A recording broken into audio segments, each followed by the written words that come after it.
The Spyderco Paramilitary 2. Is this as good of a knife as everyone says it is? Well, let's find out.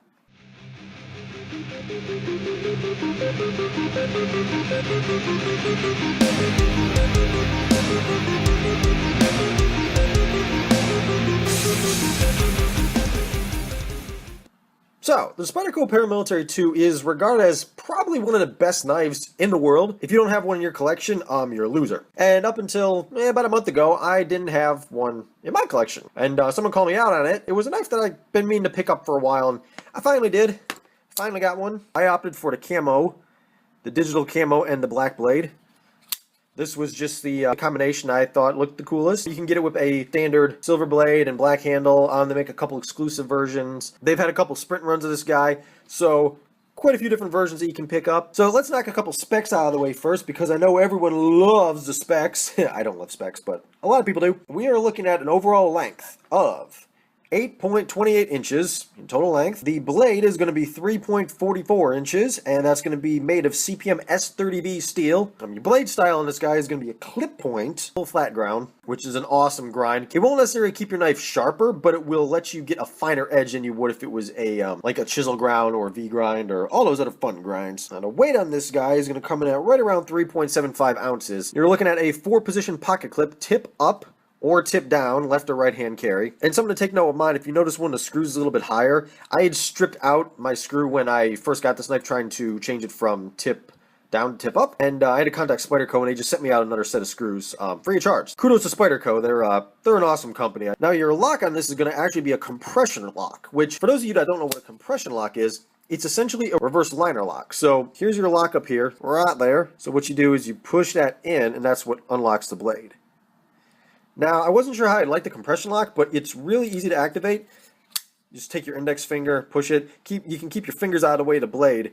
Fold. It took me a little bit to get used to. It's not as intuitive as a axis lock, I find, but you are able to completely close the knife in one motion like that. I've seen tests with the compression lock where people just pack this full of mud and it still performs great. I have not packed mine full of mud, obviously. It looks to be a very good performer. People love it. Spyderco has the compression lock on a couple of their other knives. Now, I do think that the Paramilitary 2 does live up to its reputation. Like I said, I've only had mine for about a month or so. I mean, as you can see, I can't stop playing with it. This is one of my favorite knives to play with. It is a good knife. It feels extremely, extremely sturdy in the hand. You do have 2 liners in there, and they are, as you can see, skeletonized. Oh, forgot to mention lanyard loop. Lanyard loop's always fun. It's a fun knife to play with. It feels rock solid. Lock up on this guy. Flawless.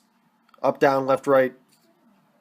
No blade play at all. It locks up rock solid. And you do have some pretty aggressive jimping up there, right behind the opening hole. This would work well with gloves, I feel. I haven't tried it with gloves, but just because of the whole aesthetics of the knife. And you do have the G10, which is aggressive, but not super aggressive. Kind of same as the Tenacious a little bit, but not super aggressive, but it is grippy. It doesn't feel like it's going to slide out of your hand at all. You can lock in there really well. You can choke up on it if you need to. You have the Spyderco Tenacious, the Paramilitary 2, and the Spyderco Endura. Now, it might not look like it, but the Tenacious actually has a larger cutting edge than the Paramilitary 2. It has a longer cutting edge by probably about a 1/4 inch, but the Paramilitary 2 is a little bit longer overall. Compared to the Endura is just king overall. Them got a little bit longer cutting edge, slightly longer handle overall. All in all the knives are pretty comparable to each other. Different price points though. Paramilitary 2 is probably going to run about 150. The Endura is going to run somewhere around like $70, and then the Tenacious, I believe, go for around like 40 nowadays. I'll link all these on Amazon if you want to take a look at them. I personally would go with the Endura because I like the lockback design better. VG10 steel though, so it's a little bit lesser steel. Paramilitary 2, you are getting a G10 handles, which you get that on the Tenacious, but you're getting G10. You're getting an S30V blade, whereas on, like, let's say the Endura, you get the FRN handle, which is still good. I still love the FRN. But you get an FRN and VG10, and then on the Tenacious, you're getting HCR13 MOV steel and G10, and plus the Tenacious is going to be foreign produced. So the Tenacious is made in China, the Endura is made in Japan, and the Paramilitary 2 is made in the US. So that's where some of the price comes from. You're getting a US made knife here, premium steel. So, I mean, they're all really good choices. The Paramilitary 2 has a little bit more of a cool factor to it, though. Maybe just because of the camo and the black blade for me. It's a fun knife to carry around and play with, definitely. But all the other ones are really good workhorse knives. If you Endura 4, #1 choice. but Paramilitary 2 is close second to it just because of the price difference. If you want that steel, just go for the Paramilitary 2, and if you're on a budget, go for the Tenacious. You really can't go wrong with any of them. And we'll end this video with a nice close-up. Look at that texture. Oh my god, my camera sucks.